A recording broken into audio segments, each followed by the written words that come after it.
So, hello everyone, I'm Riti Singh, currently a first year MBBS student at Institute of Medical Sciences, Banaras Hindu University, and today I am here to discuss with you all some resources regarding NEET UG.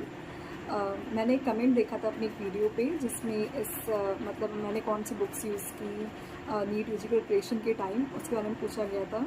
तो give you all a short insight about my journey.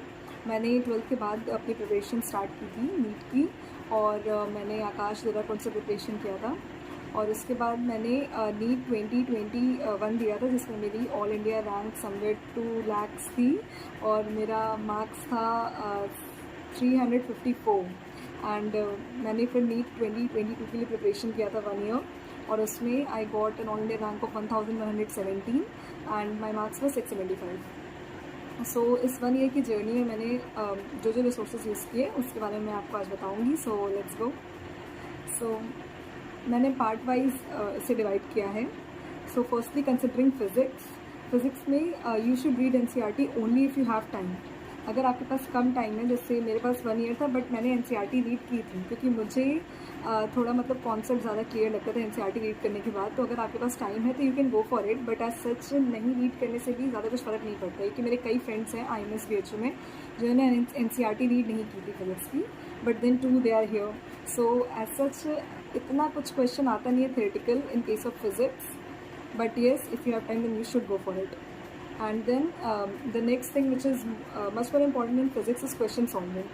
आप जिस भी coaching से या जिस भी तरीके से आप प्रिपेयर कर रहे हैं, मे बी सेल्फ स्टडी और कैसे भी, तो आपको पहले मतलब जैसे आप एक चैप्टर पढ़ लिए हैं तो उसके PYQ सॉल्व करिए, उससे रिलेटेड और क्वेश्चन सॉल्व किए. जैसे मैंने आकाश का मॉड्यूल फॉलो किया था, उसके अलावा मैंने कुछ भी नहीं किया था. And it's my request to you that please don't go for HC Verma और DC पांडे. कोई फ़र्क नहीं पड़ता. इसका मतलब नीट में उतने लेवल के क्वेश्चन आएंगे नहीं, तो आप अपना टाइम वेस्ट करेंगे अगर आप ये सब सॉल्व करेंगे. तो then you can go for any module like I went for Akash.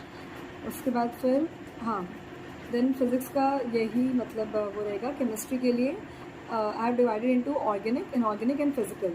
So for physical chemistry you should follow the same approach and physics. और हाँ, मैं फिजिक्स में बताना भूल गई, you should make a formula sheet for each and every chapter.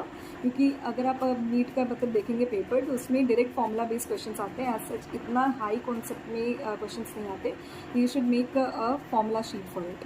And physical chemistry में भी same approach होना चाहिए जैसे फिजिक्स का है. उसमें भी आप क्वेश्चन सॉल्व करिए ज़्यादा से ज़्यादा जितना हो सके, and make a formula sheet for it. And yes, do read NCERT of physical chemistry too, क्योंकि आपने देखा होगा कि अब NCERT की लाइन से काफ़ी क्वेश्चन आ रहे हैं फिजिकल केमिस्ट्री के चैप्टर्स के भी. तो yes. And then for organic and inorganic केवल और केवल NCERT. कई कोचिंग इंस्टीट्यूट्स में काफ़ी हाई लेवल का पढ़ाया जाता है. जैसे मुझे मेरे कोचिंग इंस्टीट्यूट में पढ़ाया गया था आकाश में, काफ़ी कुछ हाई लेवल का पढ़ाया गया था, और वैसा कुछ भी नहीं आता. अगर आप पिछले 2-3 साल के पेपर्स देखेंगे तो आप देखेंगे कि उसमें डायरेक्टली जैसे नेम रिएक्शंस और ये सब डायरेक्टली आते हैं. तो फिर इस पर ज़्यादा फोकस करिए. एंड उसके अलावा फिर जो हमारे NCERT के चैप्टर्स होते हैं उसके पीछे भी काफ़ी सारे क्वेश्चन होते हैं. और केमिस्ट्री में लाइक चैप्टर्स के बीच में भी कुछ इंटेक्स क्वेश्चंस रहते हैं, तो उससे भी सॉल्व करिए कि उसमें से क्वेश्चंस काफ़ी बार आते हैं. Then for bio, I don't need to tell you, bio के लिए केवल और केवल NCERT and question solving, previous year questions या फिर मॉड्यूल को अगर आप कोई फॉलो करते हो. एंड येस, मॉड्यूल्स में जैसे कोई जो कोचिंग मटेरियल्स होते हैं उसमें एक्स्ट्रा इन्फॉर्मेशन बहुत भी होती है, फिजिक्स में भी, केमिस्ट्री में भी, बायो में भी. तो उन एक्स्ट्रा इन्फॉर्मेशन की कोई ज़रूरत है कि हमें यहाँ पे अपना नॉलेज एज सच कुछ बढ़ाने नहीं बैठे हैं, हमें नीट क्रैक करना है. और अगर जितना फोकस अप्रोच रखेंगे, जितना लाइक किसी भी कॉम्पिटिटिव एग्ज़ाम में आपने सुना होगा ज़रूर कि क्या नहीं पढ़ना है, वो भी बहुत इंपॉर्टेंट होता है. तो इतना सारा इन्फॉर्मेशन गेन करके कोचिंग मॉड्यूल से वो चीज़ें पढ़ के जो कि NCERT में नहीं दी हैं, मे बी आप अपने कोचिंग के टेस्ट में बेटर मार्क्स स्कोर कर लेंगे, बट नीट में उससे कोई फ़र्क नहीं पड़ेगा और इससे आपका टाइम वेस्ट होगा. इससे अच्छा है कि आप वो टाइम NCERT को बार बार रिवाइज करने में लगाएं. सो येस, मैंने बस इतना ही फॉलो किया था और मेरे पास ज़्यादा टाइम भी नहीं था, इसलिए मैंने कोई और रिसोर्सेज भी यूज़ नहीं किए थे. एंड आई डोंट थिंक इसे कोई ज़रूरत भी है. So that was all, and thank you so much for watching this video.